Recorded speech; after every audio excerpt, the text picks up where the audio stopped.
ओम श्री दुर्गाये नमः. द्वादशोध्याय. देवी चरित्रांच्या पाठाचे महात्म्य. ध्यान. ओम. मी 3 नेत्र असलेल्या भगवती दुर्गा देवीची भक्ती करतो. तिची अंगकांती विजेसारखी ते दिप्यमान आहे. ती सिंहाच्या खांद्यावर आरूढ असून भयंकर दिसते. हाती ढाल व तलवार घेऊन अनेक कन्या तिच्या सेवेसाठी उभ्या आहेत. तिने आपल्या हातात चक्र, गदा, तलवार, ढाल, बाण, धनुष्य, पाश ही आयुधे व एका हातात तर्जनी मुद्रा धारण केली आहे. तिचे स्वरूप प्रज्वलित अग्नी समान असून तिने आपल्या मस्तकावर चंद्रकोर धारण केली आहे.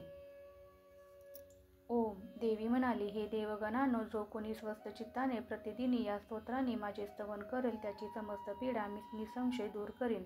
जे कोणी मधुकैटभाचा नाश, महिषासुराचा संहार व शुंभ-निशुंभांचा संहार या प्रसंगाचा पाठ करतील, तसेच जे कोणी अष्टमी, नवमी आणि चतुर्दशी या तिथींना हे माझे उत्तम महात्म्य एकाग्र चित्ताने व भक्तिभावाने श्रवण करतील, त्यांना यत्किंचितही पाप लागणार नाही. त्यांच्यावर पापजनित आपत्ती येणार नाही.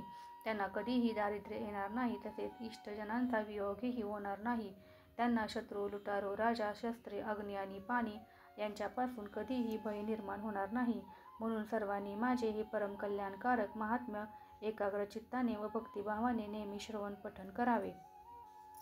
हे माझे महात्म्य महामारीपासून उद्भवणाऱ्या सर्व उपद्रवांचे व आदिदैविकादी त्रिविध अरिष्टांचे निरसन करणारे आहे. जेथे माझे हे महात्म्य नित्य यथाविधी पठण केले जाते ते स्थान मी कधीही सोडत नाही. तेथे माझे नेहमी वास्तव्य असते. बलिप्रदान, पूजा, होम तसेच महोत्सवामध्ये माझे हे संपूर्ण चरित्र अवश्य श्रवण पठण करावे.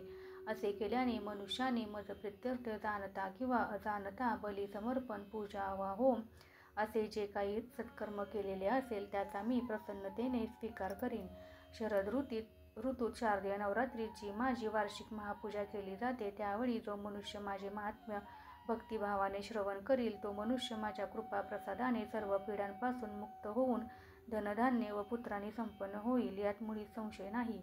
हे माझे महात्म्य माझ्या अवतारांच्या मंगलप्रद कथा आणि युद्धांमध्ये मी केलेले पराक्रम श्रवण केल्याने मनुष्य निर्भय होतो.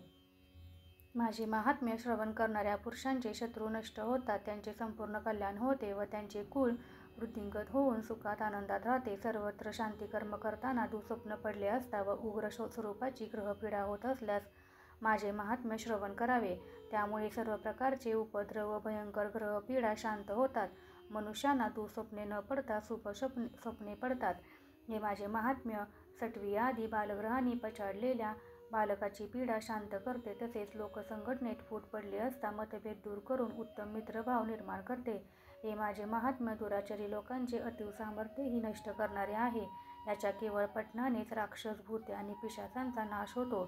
हे माझे सर्व महात्म्य माझे सामिप्य प्राप्त करून देणारे आहे. पशु, पुष्प, अर्घ्य, धूप, दीप व गंधादी उत्तम सामग्रीने माझे पूजन केल्याने, ब्राह्मणांना भोजन देऊन, होम करून, पंचामृतांनी अहर्निश अभिषेक करून, विविध प्रकारच्या अन्य सुपभोग अर्पण करून आणि विधिवत दाने देऊन 1 वर्षभर माझी आराधना केल्याने मला जी प्रसन्नता होते ती हे माझे उत्तम चरित्र श्रद्धेने व केवळ भक्तीने एकदाच पाठ केल्याने प्राप्त होते. श्रवण केल्याने पाप निराश होऊन आरोग्य लाभते. माझ्या अवतारांचे कीर्तन समस्त भूतमात्रांपासून रक्षण करते. तसेच मी दुष्ट दैत्यांचा विनाश केला. हे जे माझे युद्धविषयक चरित्र आहे ते श्रवण केल्याने मनुष्यांना शत्रूंचे भय राहत नाही. शिवाय तुम्ही आणि ब्रह्मर्षींनी जी माझी स्तुती गायन केली आहे व ब्रह्मदेवानेही जी स्तवने केली आहे त्यांचे पठण कल्याणकारक बुद्धी देतील. अरण्यात उजाड मार्गावर किंवा वणव्याने वेढलेला असताना, निर्जन स्थानी लुटारू व शत्रूंनी वेढलेला असताना, अरण्यात वाघ, सिंह व रानटी हत्ती मागे लागले असताना, संतप्त राजाच्या आज्ञेने वधस्थानाकडे किंवा कारागृहाकडे नेला जात असताना, महासागरात नावेतून प्रवास करताना, झंझावाताने नाव डगमगू लागली असताना, घनघोर युद्धात शस्त्रांचा मारा होत असताना, वेदनांनी तळमळत असताना किंवा सर्व प्रकारच्या भीषण बाधांनी ग्रासलेला असताना जो मनुष्य या माझ्या चरित्राचे स्मरण करतो तो संकटातून मुक्त होतो. माझ्या प्रभावाने सिंह, लुटेरे आणि शत्रू माझ्या चरित्राचे स्मरण करणाऱ्या मनुष्यापासून दूर पळून जातात. ऋषी म्हणाले, हे राजा, असे बोलून ती प्रचंड पराक्रमी भगवती चंडिका सर्व देव पाहत असताना तेथेच अंतर्धान पावली. त्यानंतर देव निर्भय होऊन आपापल्या अधिकारांचे पालन करू लागले आणि ज्यांच्या शत्रूंचा पूर्णतः निपात झालेला आहे असे ते समस्त देवगण यज्ञातील आपापले हवीर भागही ग्रहण करू लागले. उर्वरित दैत्य हे युद्धात देवांचा शत्रू शुंभ देवीकडून मारला गेल्यावर तसेच जगाचा विध्वंस करणारा महाभयंकर आणि अचट पराक्रमी असा महावीर निशुंभही ठार झाल्यावर पाताळात निघून गेले. हे राजा, अशा प्रकारे ती भगवती देवी नित्य असूनही पुन्हा पुन्हा अवतार घेऊन जगाचा प्रतिपाळ करते.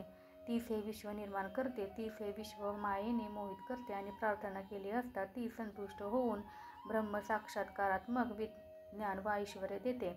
हे राजा, महाप्रलयसमयी महामारीचे रूप धारण करणारी ही महाकालीच या अखिल ब्रह्मांडात व्याप्त आहे. सनातन अशी ती देवी स्वतः जन्मरहित असूनही कधी सृष्टीला उत्पन्न करणारी होते, तर कधी प्रलयकाळी महामारीच्या रूपाने लोकांचा संहार करणारी होते. तीच वेळप्रसंगी प्राणीमात्रांचे पालन व रक्षण करते. अभ्युदयकाळी हीच देवी मनुष्याच्या घरी लक्ष्मी रूपाने वास करून समृद्धी प्रदान करते, तर विपरीत काळी हीच अलक्ष्मी रूपाने मनुष्याच्या विनाशाचे कारण होते. अशा या देवीची स्तुती केल्याने, तिची गंध पुष्प धूपादिकांनी नित्यपूजा केल्याने ती पुत्र संतती संपत्ती धर्मबुद्धी व शुभप्रद उत्तम गती देते. याप्रमाणे श्री मार्कंडेय पुराणांतर्गत सावर्णिक मन्वंतरातील देवी महात्म्यातील फलस्तुती नावाचा 12वा अध्याय पूर्ण झाला.